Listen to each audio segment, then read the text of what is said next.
Hello everyone, I have a treat for you today. I am with my friend Troy Simpson here in Danville, Virginia. We're at the National Haas or H-Tech Center, and man, if you guys could get inside of Troy's brain, there is so much significance to what we've been talking about, and I want to share some of this with you. This is the Gunn Show. Troy, thank you so much for being here. Yeah, sure, Tony. Glad to have you. It's good to see you again. Absolutely. It's good to see you too. It's been a couple of years, but we have a little bit of a relationship knowing each other through Air Turbine, I believe. Yeah, sure has. It goes back several years and always been a great supporter of what we're doing here in Danville, Virginia with advanced manufacturing training. So it's good to see you back in Danville again. It's hard not to be a massive fan of what you're doing here. And I have the great privilege to stay in touch with Jason Wells as well, who we'll get to talk to. And he's had nothing but really exciting things to say about what you're creating and accomplishing and all the movements that this general area of Danville and middle southern Virginia is starting to create and create recognition on not just a local scale, but on a national scale, which I want to start with. Where does all this inspiration come from? Where do you come from, Troy? What kind of background do you have that creates this motivation and drive to do what you're doing? Yeah, it's obviously a rich history here. Obviously, this is my home community. A little bit about my background. I started out my career as a machinist. Out of high school, I was a farm kid, made my living on a farm. I aspired to be a farmer. And as the farm economy started to, wasn't a real clear pathway there how I was going to make a really good living. So kind of tell you a little brief story. My uncle that I spent a lot of time with was a machinist at that time we called Babcock and Wilcox, which is still a facility here in Lynchburg, Virginia, in the region that produces the nuclear power components for aircraft carriers and submarines. And I always felt like he made a great living. I saw the quality of life that he and his family experienced, and I thought that may be a great pathway for me. So I enrolled in the local Danville Community College. I had a rich history in teaching machinists from back in the 1930s, and entered that program when I was about 20 years old. And so as I was discussing with you a little earlier, one of the interesting things was when I started machining, it's something I kind of fell in love with. And so as I progressed through that training program, I was fortunate to be part of a co-op program. I went to work in a year co-op for the Department of Defense at the Naval Surface Warfare Center in Dalgren, Virginia. And during that transition time, I started thinking about, this would be a really cool profession, not only to be a machinist, but teach machining. So I talked to one of my instructors, who's John Forney, years ago, and I said, Mr. Forney, what would it take to get you a job when you retire? And I was a student at that time, and so as fate would have it, I went out and went through the traditional apprenticeship program, but got my journeyman's card as a journeyman machinist, and started teaching some at the local community college at Danville, and part-time at night in some of the night classes teaching CNC. And when John Forney retired, I was fortunate to get his job. So I spent about 25 years of my career, a little less teaching CNC machining, and then I moved into a role at the community college as a director to start looking at how we grow these programs and build a robust pipeline around skilled workers, skilled machinists around advanced manufacturing. And as that program took off and we started working more from a local to a regional aspect of how we grow a robust skilled workforce in Southside Virginia, it was a logical transition to move to the Institute for Advanced Learning and Research, which is an organization that supports a larger region than just the Danville, Pittsylvania County area. So now that this is the newest division at the Institute, which is the Advanced Manufacturing Division, where we're really focused on scaling the workforce, providing support for manufacturers in the region to remain globally competitive, and just give them that wraparound service that we need to make sure that manufacturers in Virginia have the resources they need to be globally competitive and to sustain those operations long term. You mentioned that you were in school when you already asked, what can I do to get your job? I believe you mentioned you were a freshman. I was. To me earlier. That's remarkable. And then while we were talking a little while ago, another stat stood out to me when you were talking about this situation, which is that most machines run at 40% of capability, right? And we can up that by training people in an effective way. Yeah, that's been a real goal of ours. We started looking at this region, as I told you earlier, lost a tremendous amount of jobs. We had this community since the 19th century has been a strong manufacturing community. Used to be the economic engine of the whole state years ago. And just as many communities have felt that pinch when textiles and tobacco and wood production and furniture production started to be the sand moves, so to speak, and those jobs started to be located in other parts of the world, we experienced just a tragic loss of jobs in a very short period of time.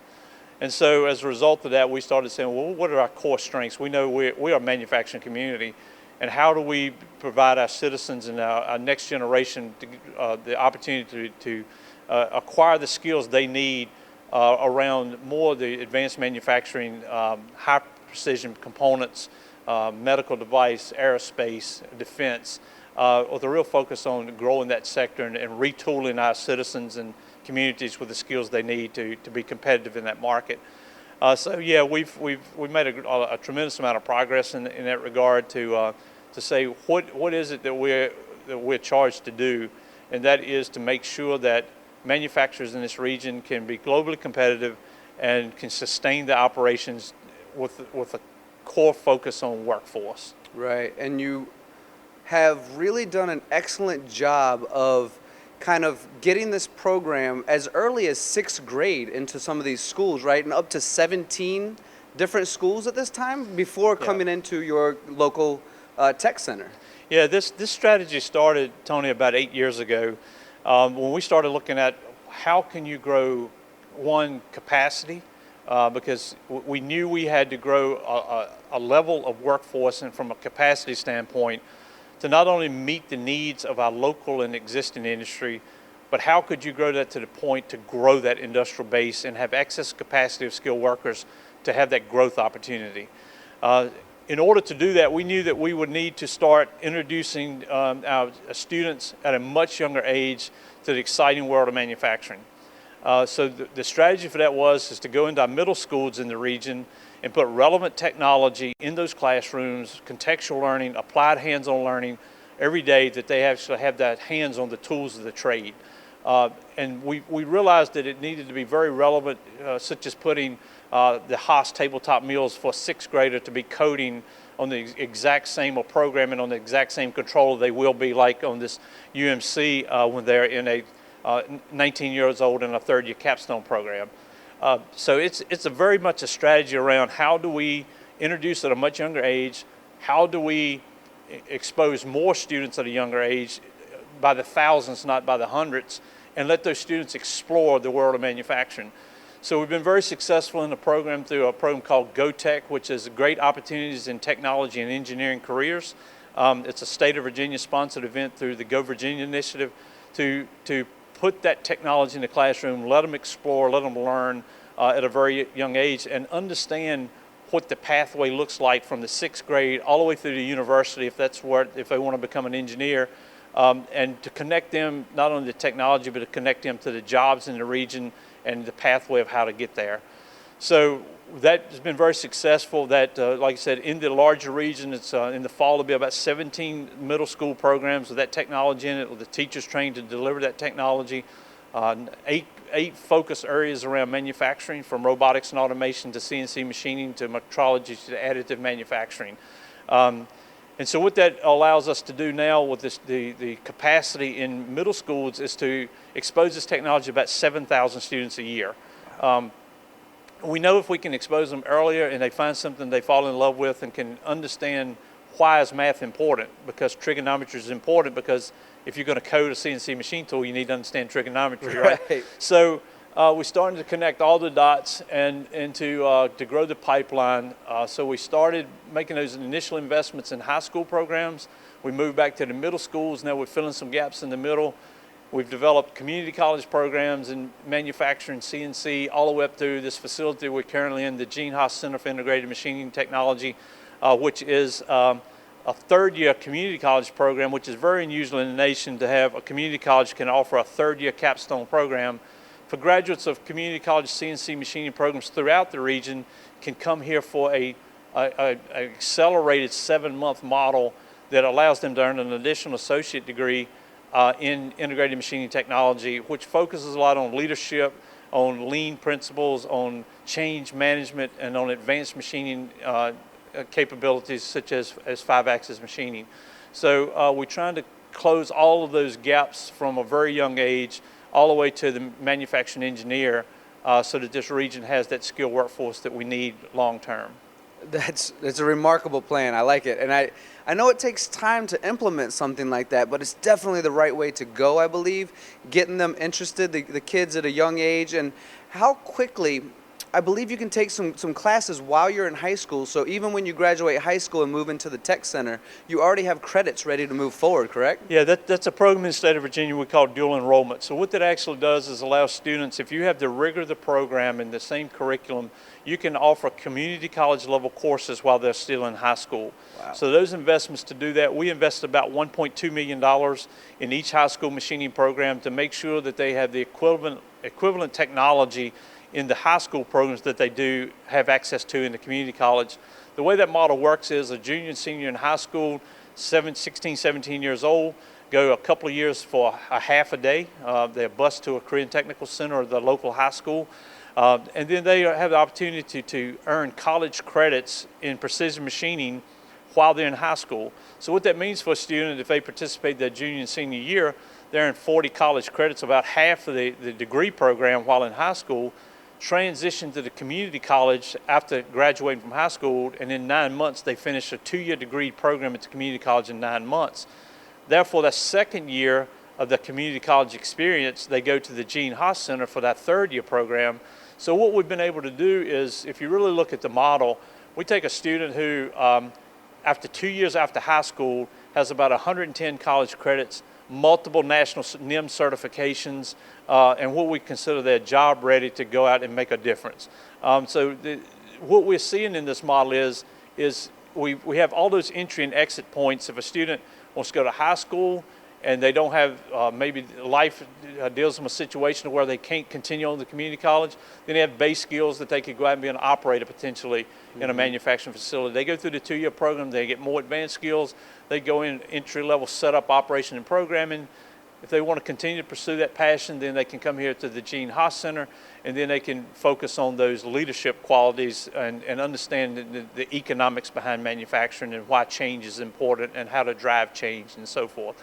So we've kind of set that structure up to where we're touching it at all levels of the technology that they'll be exposed to. It sounds like a plan that should be implemented nationally. In my opinion, it just seems like manufacturing has a gap, or at least had a gap for a good amount of time, where we should get more people into this field because it's a great career.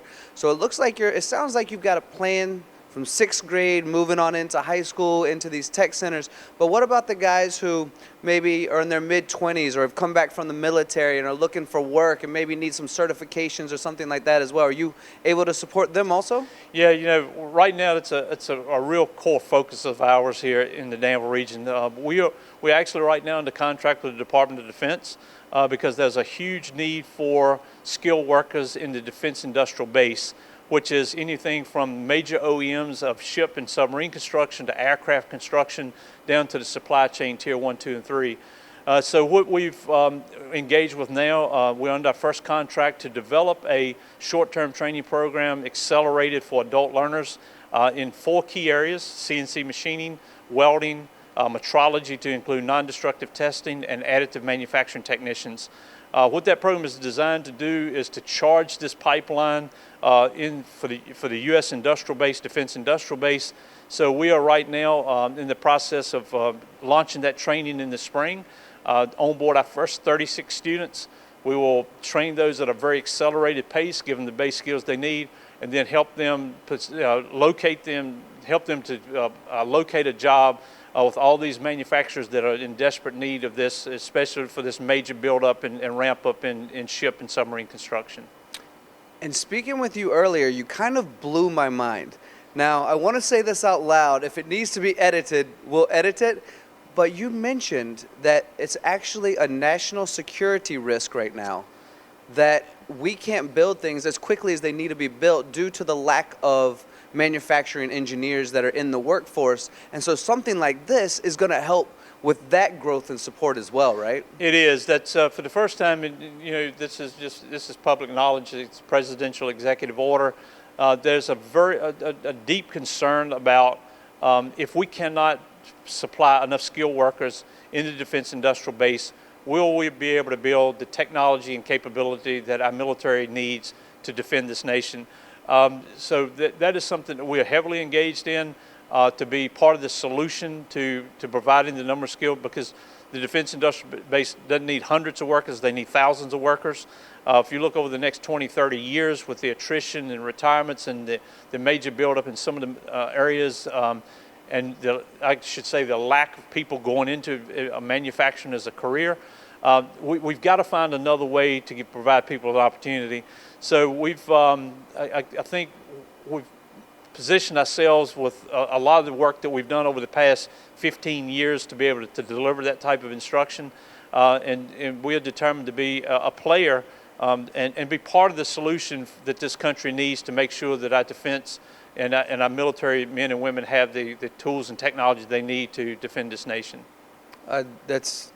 It brings a single tear to it brings me joy, is what I'm saying. It brings me a lot of joy to hear the type of passion that comes from you, Troy. And I've known you a while. It's good to see you helping kids adapt to the possibility of this type of future. It's great to see, ex-military come in and have the possibility of creating a stable career for their maybe family or future family, whatever it might be. And it really sounds like, from what you're describing, that you are offering rural kids, or even city kids if necessary, an opportunity to stabilize their life and stabilize their family with a career that can last forever. I mean, you're talking about thousands of jobs, right? Yeah, that's right. And Tony, for me, I would, I guess I take it a little personal because I was that kid from a rural area that one of 6 children. My dad was the only one who worked. He worked in the, believe it or not, in the wood manufacturing, but he was a tool maker.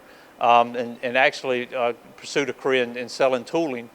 But I know what this career path provided for me. I think it's one thing that most people don't understand in manufacturing.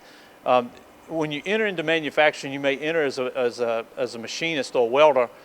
15 years later, you may be a manager, you may be an engineer, you may be a salesperson, you may be a application engineer or selling our turbines, right? Right. So I think that's what drives and motivates me, because I see so many people out there in our community that can benefit if they just only gain this knowledge, because we understand the power of knowledge. So what we're trying to do, the reality of it is, a lot of people say, why do you do all of this? It's about people. People is what turns the wheel. Manufacturing doesn't happen without people. And so if we make sure people have what they need, then the community will remain strong, we'll be successful, we'll have long-term viability here. But that is really what we really focus on. How do we provide opportunity for the next generation to have a sustainable living and to make sure the community thrives? And we feel like that we know that this path that we own will lead to success at the macro level and micro level, all the way down to that individual that builds a house and raises a family. That's right. I was driving on the way here, and I had some people ask me, where are you going today? Who are you going to go talk with? And I tell everyone, I'm going to talk with the mayor of Danville. Now, there's a little bit of jest in that, but what you just described is the passion that comes out to everyone, right? Like, you want to take care of people. You grew up in the industry. Your dad, you talked about tobacco earlier, this area being, massive on tobacco and textiles, and then a lot of that disappeared. So you saw the wealth and then the disparity, right? Yeah. You were a part of all that. So to see you implementing what you're doing has not been overnight, has it?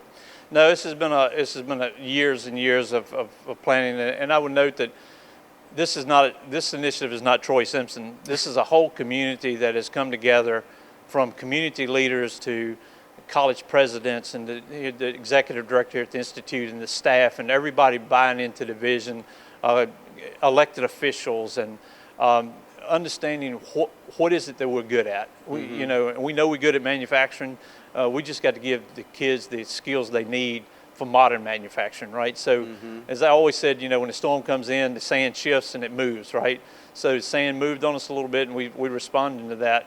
But I think part of the strategic intent of this whole thing, Tony, is we know that manufacturing is here to stay, and we know that there's components that will always be made in America. There's high consequence components, high value components, and we want to prepare this community for the long haul. So this is not a short game we've played. It's been going on for years. We're not taking our foot off the throttle. We are actually, yesterday was in a strategic planning session. What do we look like 5 years from now? Because we know if we look like 5 years from now, what we look like today, we're irrelevant again. So I think it's a drive and a determination to make sure that we pass this on to the next generation. They understand why it's important and hire smarter people than I am and let them take it and run with it, right? So that's kind of the strategy for this whole thing. That's a good it's the same one I use when I'm trying to surround myself with clever people That's as well. exactly right, yeah. You were talking about, you had your meeting, right? I believe that at the top of that checklist was bringing in technical or, engineering type people to be a part of this workforce. It was the number one thing that was missing, right? Yeah, that's, if you start looking at, and we started doing some evaluations of industry, and we just started asking a lot of questions. One of, I think, our strengths is we don't tell industry what they need, we ask them what they need. It's in the world of education and training, it's very important to be very connected to your business, right? So I've always said we're in the business no different than a company's making aerospace parts. Our product is skilled workers. And to have a product that people is willing to invest in, they have to have value. And so we really focus on the quality of training. What are we training? What is the next emerging technology? How do we prepare the next generation? So when we start surveying the industry, we like, where do you see this thing going? What do your skilled workforce look like? But more importantly, what does it take for you to remain viable in a community? What is your biggest concerns that keeps you up at night about the sustainability of your business? And if you really peel that back, what you will find is one of the things that keeps them up most is skilled workforce. Will we be able to sustain this operation and grow it? We talk to companies that can't grow because they can't hire enough workforce. When we travel around the country, and I hear it over and over, industrialists telling me, we could grow our business, but we just can't hire enough people to grow. So we thought, well, that's the way we think about things. That's an opportunity, right? If workforce is your opportunity to grow, in Danville, Virginia is where you can grow. So our strategy is identifying on that risk register what is the greatest risk manufacturers have, and that's the fear of not being able to hire skilled workers or replace skilled workers. So this is not that one and done. This is not that we'll ramp it up and shout victory. This is that thing, if it's a very strategic plan of how we grow and continue to add value of what we're doing and being able to deliver that value to our industrial base. Absolutely. And you have been traveling around speaking with a lot of people, pretty evangelical about how amazing this program could be. I know locally you've done something that's quite unique in bringing opposite-sided politicians together, the education system, the financial system. You brought it all together to have one like mind, and that seems to be something that might be difficult in other areas. What would you say to a global audience if you could say, if we could all believe in, this type of plan, the type of things that we could grow that go along with it, what would you say to someone who has some questions about how to implement it in their city or town, or how to grow something similar to what you're doing? Yeah, Tony, it's something that a lot of communities have reached out to us about, of saying, how did you all bring that many stakeholders together around a common vision? And I will say that's the most difficult challenge of this entire initiative, is helping people to understand why it's important. I'll tell you something, it's kind of funny in a sense, but one of our community leaders shared with me one time. He said, if we have a goal to do something and we don't get it done, it's just because it's our lack of and our inability to communicate. Right? So, and I've laughed at that a number of times, because it was a very intriguing thought, and when you ponder it a little bit, how do you bring people together, right? How do you, under one common vision, it's the ability to communicate the message. And what is that message? The message is, it was like the message is, are we going to make investments in our community and people to make sure that they have a better place to live and a place to sustain manufacturing? There was a question asked one time, and I think this is with a very wise industrialist, and I think this would be my message to a lot of communities. It takes a tremendous amount of funding, over $80 million of investment gone into manufacturing training and manufacturing support. And the question was asked to a local industrialist that said, if we make all of these investments, tens of millions of dollars of investment in workforce development, very few communities ever do that. And he said, what happens if you make these huge investments and the students that you train leave your community and go to other communities? And his response was, would you prefer to invest in them and they leave, or not invest in them and they stay? And that was an aha moment in a meeting I'll never forget. And it's like, we're investing in people, we're investing in opportunity. If the opportunity comes, they'll stay. If the opportunity is not here, they'll have to go, right? But we're giving them a tool they need to be successful no matter where they go. So it is, Tony, a real balance in communities, because every community looks at the investments they're making, how is it going to impact that community and that state. So it is a real balance, but to be able to communicate why that's important for the state, why that's important for the nation, why that's important for parents and students, I think that's something that we've learned along the way, that the communication link is very important, but also, facts never lie, right? So when you start looking at salaries and the growth of manufacturing and the opportunities, and so it's really a business case. It's not hard to sell if you really understand the value proposition of manufacturing and the multiplier that's associated to it. Right.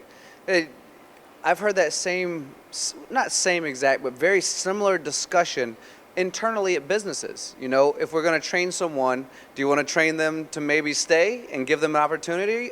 Or do you live in fear that they might leave, and do you want to keep someone that's untrained? It's the same situation for communities, for businesses. It kind of snowball effects in that man, Troy, I have so many.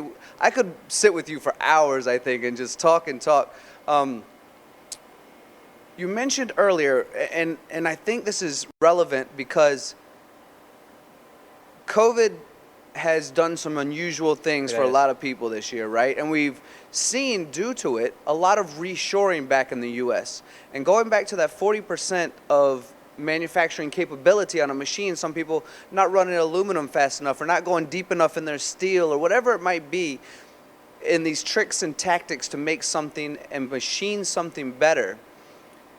There's a lot of reshoring going on, and the educational programs that you guys are doing here, the goal is to make that 40%, either double it or bring it to 100%. So now we can do a lot of that manufacturing domestically without having to worry about the lead times and maybe the mistakes or the material costs of going from international country to international country. A lot more we can do here if we get 100% out of these machines, right? Yeah, it's a very valid point. I'm a storyteller, so I'll tell you something very interesting. When we launched this new facility here at the Gene Haas Center, when we had our grand opening, Gene come to the grand opening and was part of the celebration of this new Integrated Machining Technology Center.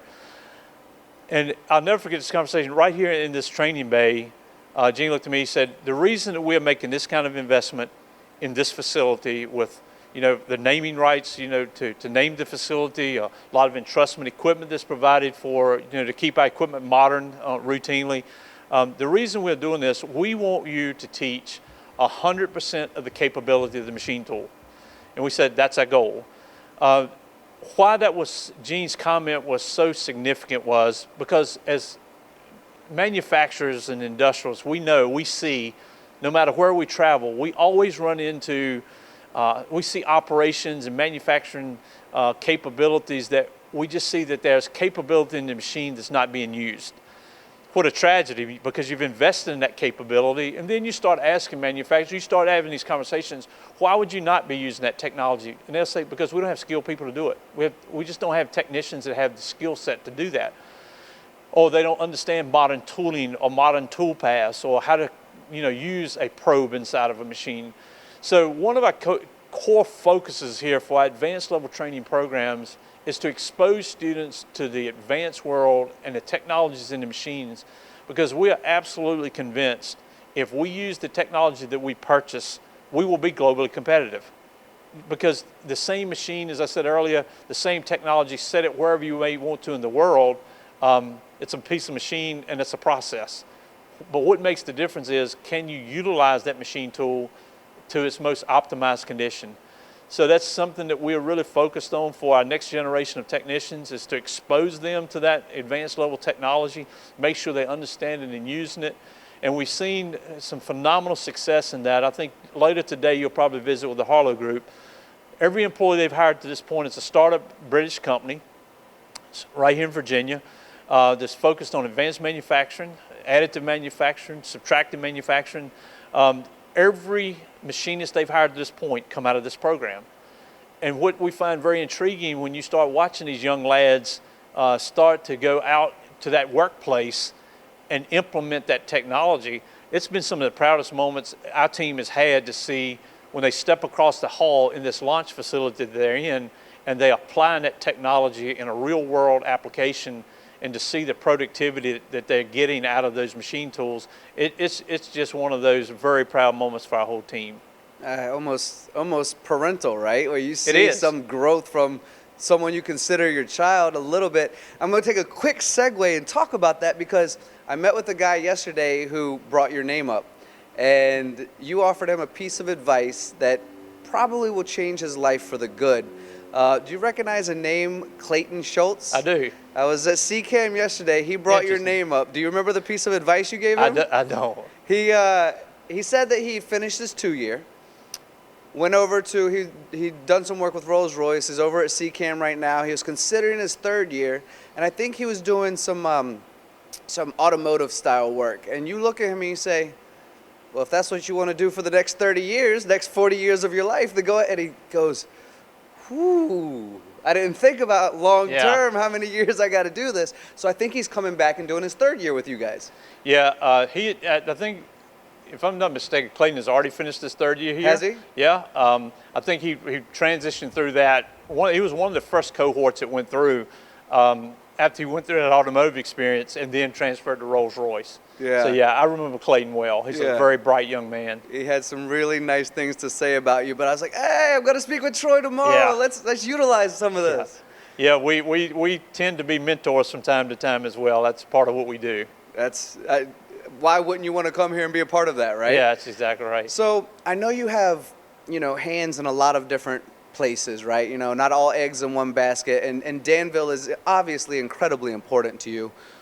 Is there anything you'd like to discuss with our global audience? What's going on in Danville? What pieces are you grabbing at? Where you want to grow? If somebody wants to come here, how can they get in touch with you? How can they learn? If they want to support the growth of the manufacturing industry, what can they do to do that? Can you speak on some of that for that type of environment? Yeah, it's ultimately, as you said, we do support a lot of different activities in the region. We support our economic development team in the region as well. We have the Southern Virginia Regional Alliance here at the Institute. We have Linda Green leads that organization, which is an economic arm and development arm for the region, and the county and the city has as well. We actually travel with them. I've been to Europe several times talking to European companies about the advantage of Danville, Virginia, the cost of manufacturing here. What we found is interesting, and I think it's things that we overlook from time to time. The United States is a big country, and it's not homogeneous. It's not the cost of manufacturing in Danville, Virginia is not equivalent to the cost of manufacturing in the West Coast or in the Northeast. There's very unique differences in not only culture, but just the cost of living, cost of manufacturing, the taxation, there's so many things. So very involved with the economic development team in targeting those companies who are looking at a place to call home in America, where can they land, where that they can be successful in a cost-competitive environment, that they can hire skilled workforce. So we do think we have created an environment of support to be able to do that. From a global competitive standpoint, we feel like there's not a place in America that you can be more competitive when it comes to advanced manufacturing than here in Southside Virginia. But we've worked a long time to position this region to be competitive in that environment. We also, I mentioned to you earlier, we got a new facility that we're under construction right now.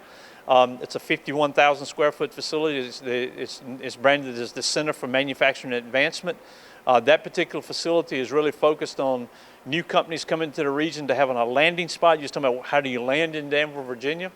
We have facilities that startup companies can land, high bays, overhead cranes, facilities they can put machine tools in, start hiring employees, doing training, getting ISO certified, connecting to the supply chain. That will be launched in, that facility should be opened in first quarter of 2022. Also in that facility, we will have an innovation center that will help companies with additive and subtractive technologies to be able to integrate emerging technologies into manufacturing processes sooner, discover new processes, evaluate new capabilities.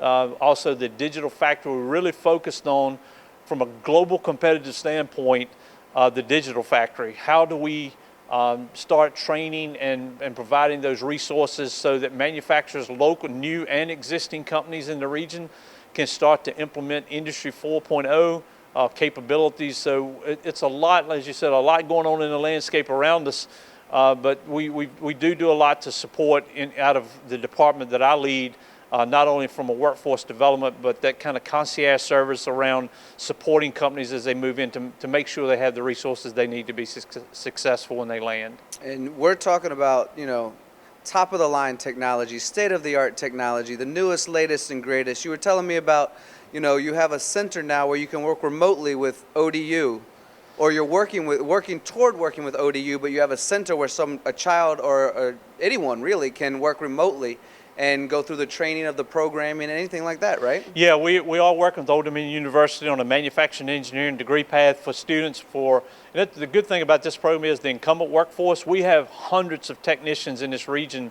that have a 2-year technical degree that aspire to earn that next degree, that baccalaureate degree in engineering, manufacturing engineering. A lot of times there's always that gap between, or that challenge of, I'm working full-time raising a family, how do I get my 4-year degree, especially around manufacturing engineering.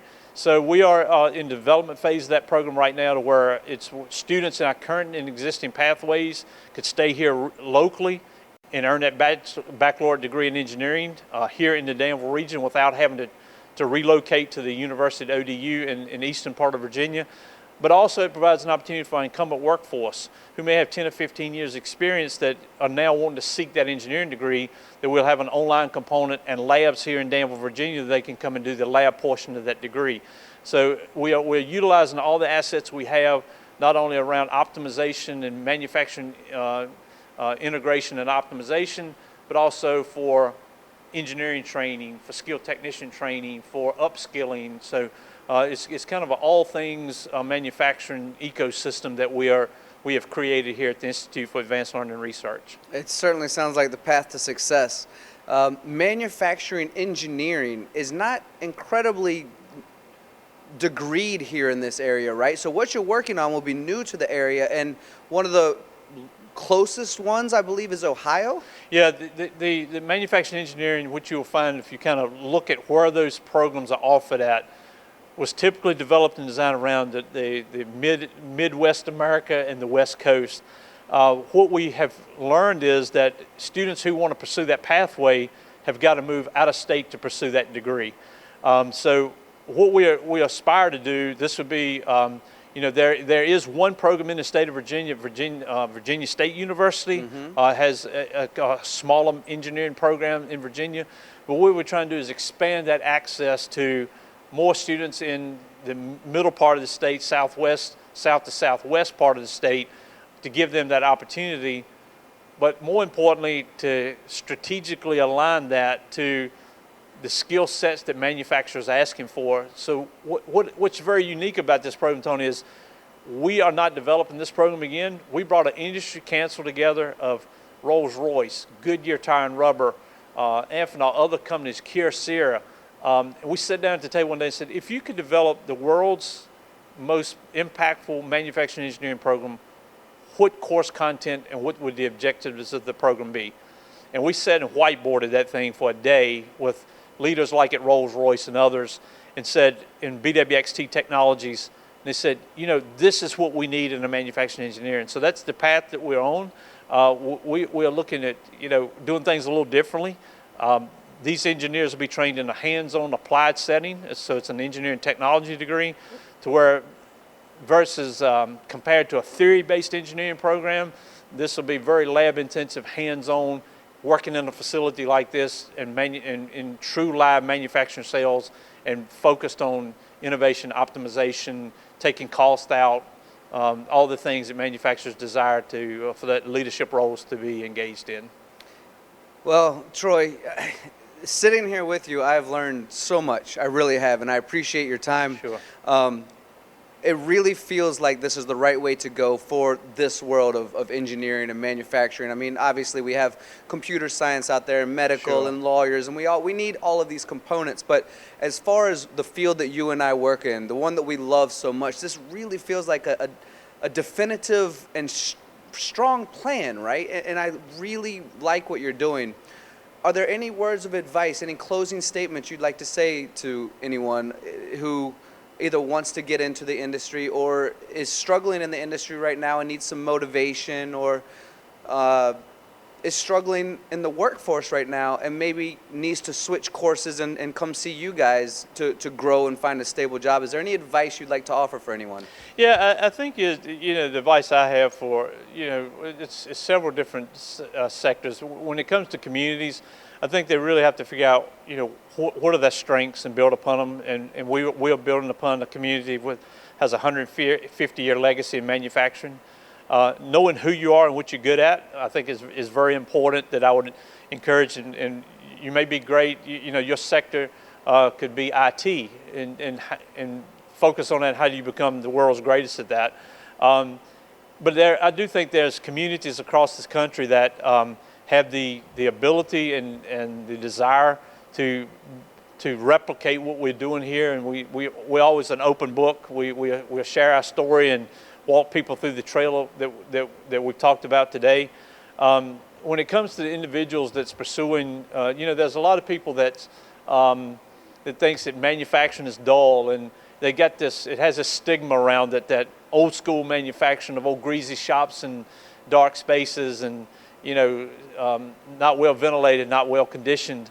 But to 21st century manufacturing is medical. It's clean. It's epoxy floors. It's white walls. It's machine tools that are highly sophisticated. The technology involved is no longer a repetitive, mundane type activity. It's a very engaging, highly technical, where you have to use your brain more than your back, so to speak. Right. And so I would highly encourage any students out there or people who are looking for an exciting career. As we said earlier, it's so many opportunities to enter manufacturing. But I know one time I met a gentleman that told me that he started his career as a tool and die maker for a Fortune 500 company, and then his last job before retirement was a CEO and managing multiple plants for him. So, and he said, we met and he said, Troy, I started my career the same way you did. I was a tool and die maker. So, we know that the path to success, there's many paths to success, but manufacturing provides that pathway for many people. Yeah, absolutely correct. And I really like this story, and we touched on it a little bit.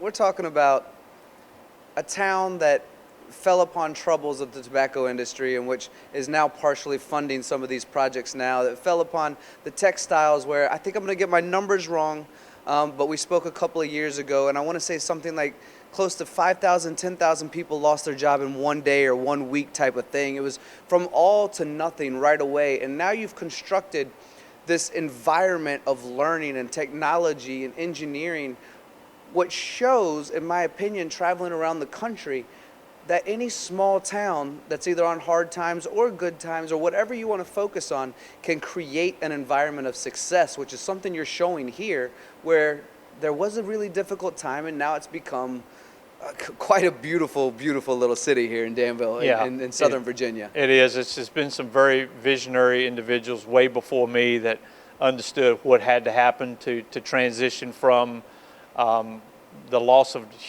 large thousands of jobs. And there's always challenges with that. As I stated earlier, this, for many people, this has been a 15 to 20 year initiative to understand what will it take to be successful and how do you transition out. And I think that singularly though is, I think what is so unique of what has happened in the Danville region is it's been a strategic focus on what, not how many. Mm-hmm. So I think the communities that a lot of them I've been involved with, there's so many things they're focused on, and it gets so fragmented that it's like I used to tell the story. You have a big pot of money that comes from some organization and say we want to support 50 organizations, and it becomes so fragmented. Everybody gets one bag of potato chips, right? Mm-hmm. So I think what this community has realized is put your eggs in a basket, right? Not all of them in a basket, but as the saying goes, focus on where you're headed, right? Focus on what's important to you and focus on who you're going to be, and from a strategic standpoint, make those huge investments in what it is that you're going to be, and not try to be too many things. And so right. We've really our strategic focus has really been on advanced manufacturing and how do we position this community to be just that. Create that stable foundation. Yeah, that's exactly right. Well, Troy, thank you so much. You've inspired me today. I know you've inspired some others as well. I really appreciate you being a part of this MTD Global podcast, TV series, YouTube series, whatever this grows into. I want all the success for you. It's truly amazing what you've done, and it's a privilege to call you a friend. Well, thank you, Tony, and welcome back to Danville. And I will say it's been a tremendous team effort. There's been dozens of people working on this thing day and night. So the credit's not due to me. I'm just part of one piece of a larger puzzle. So, anybody you want to give a shout out to today and say thanks? All the hard workers? No, yeah, it's so many. I don't want to mention names because I would surely miss someone, but I will say, community leaders and college presidents and school superintendents and career and technical directors and teachers in the classroom, and everybody's bought into vision. They understand the vision. They understand the role of economic transformation. How do you transition? How do you help these kids get the skills they need? So it goes from elected officials all the way down to that 6th grade teacher in a classroom. It's like, no chain's, stronger than its weakest link. So we've got many, many links in this chain that's pulling this initiative along. And so I've just been fortunate to be part of the ride, right? So, sure. So it's been a great opportunity. Perfect. Well, I appreciate it. I know they appreciate it. I'll let you get back to work. You are amazing, Troy. Thank you so much. Thank you, sir. Yes, sir.